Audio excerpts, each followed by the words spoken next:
50 grand. What the hell am I doing on this show? That's gotta suck. This happened to me too. A few weeks ago, I rented a movie a few weeks ago, and if some of you here are poor like me, this might happen to you. I rented the movie, I brought it home, and I popped it into my 13-inch TV. And that's when I found out I rented the widescreen version. Isn't that a kick in the nuts? You gotta be shitting me! And the way they try to explain this to you is like, what they do now is they eliminate the top and bottom third of the screen. It elongates it and makes you feel like you're in the theater. Yeah, that's great. Now when I'm watching a movie like Saving Private Ryan, I can see both sides of the platoon, but it looks like midgets are storming the beach.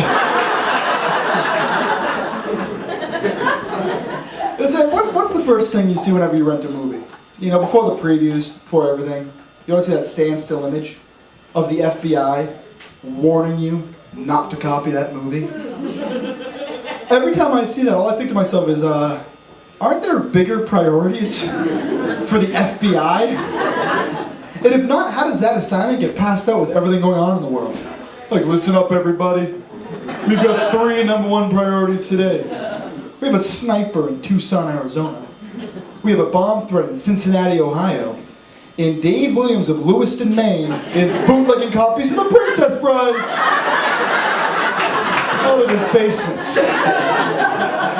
What should we attack first? It's just ridiculous to me. Oh, man, I don't know if you're with me here. I feel like the government sometimes just goes after the wrong issues. Some of the things they attack, what they make big deals over. I got pulled over for not wearing my seatbelt. Has that happened to anybody else yet? Just me? Fuck. I'm the one poor bastard. But you guys are familiar, it's illegal in Maine to drive without a seatbelt, right? Throughout the country at this point. And I don't understand the law. Like, I think everyone should wear a seatbelt. I always try to wear my seatbelt. But how do you make that a law? And explain to me why motorcycles are still legal on the road. Oh yeah, no, that makes sense. I know, it's perfectly legal if I want to strap an engine between my legs. And then I hurtle myself 70 miles per hour down the highway, head first. But if I'm not wearing a seatbelt on my Toyota Corolla, I'm going to get a ticket. Technically it's more legal for you to wear a helmet and ride on the hood of the car than to be inside it without a seatbelt. That's insane. So again, like I told you, I got pulled over for not wearing my seatbelt, and the most frustrating thing was the fact that I was pulled over by a cop on a motorcycle. It's not hypocritical. I don't know. I never understood either why cops even ride motorcycles. You know? You always see a cop on a motorcycle, and I never understood how a motorcycle is a good form of law enforcement. Like, what happens when he arrests somebody? They have to ride, bitch?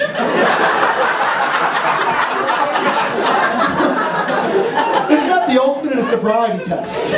You're drunk and you're handcuffed. Get on, let's see how well you can balance.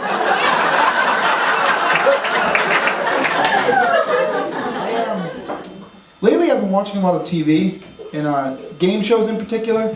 I don't know how many of you have been watching these newer game shows that are out, but I'm starting to find they give out way too much money on these new game shows, and it's too easy to win the money.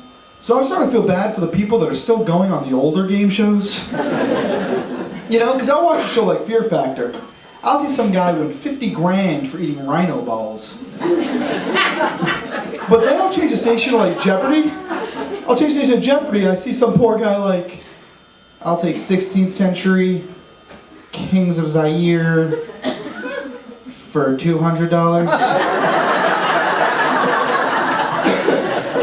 Yeah, this sucks. I've got 7 master's degrees, and the guy on Fox just ate dick for 50 grand.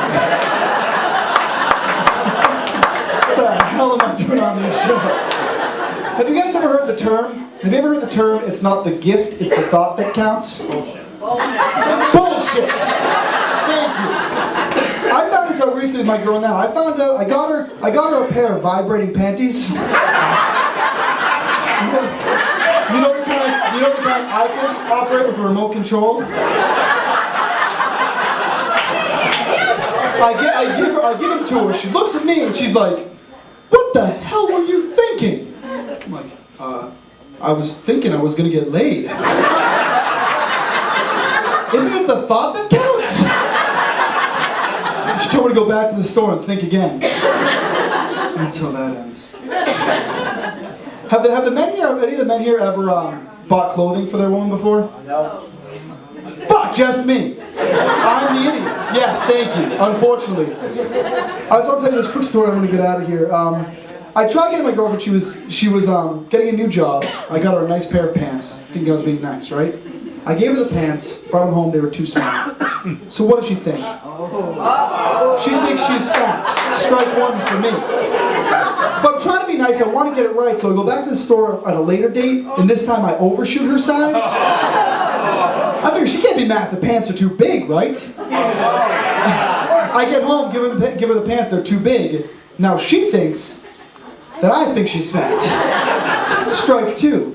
But I'm determined at this point. I want to get it right, and third time's the charm. So when she's not around, I go into her bureau. I look up her size. She's a size 8. I'll go to the store, get her a size 8 pair of pants. They're going to have to fit. They're the same size. Yeah, all the women know where this is going. The men might be a little confused. Because we're normal. At first, I go to Old Navy, right? I go to Old Navy, pretty traditional store. I can't even find size 8. I find 4, 6, 10. 0. I come across a size 0. Yeah, apparently for women that don't exist.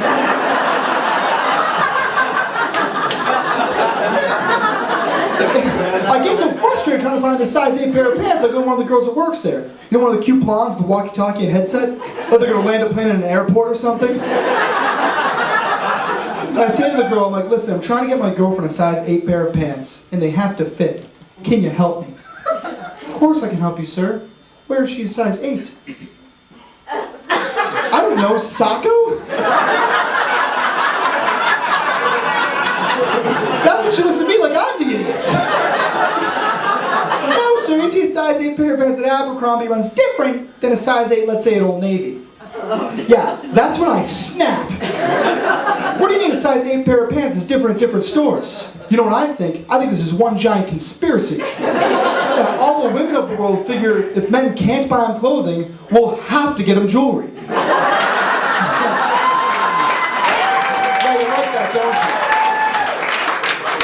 you? But you know what? Women never complain if the jewelry is too big. So I was like, you know what? Screw it. I'm not going to buy into the conspiracy. Fuck it. I'll get her a hat. Yeah, unlucky for me, my girlfriend has an enormous head, and that didn't fit either. That's all my time, and I enjoy the show. Check me out at jonlincoln.com. Back in the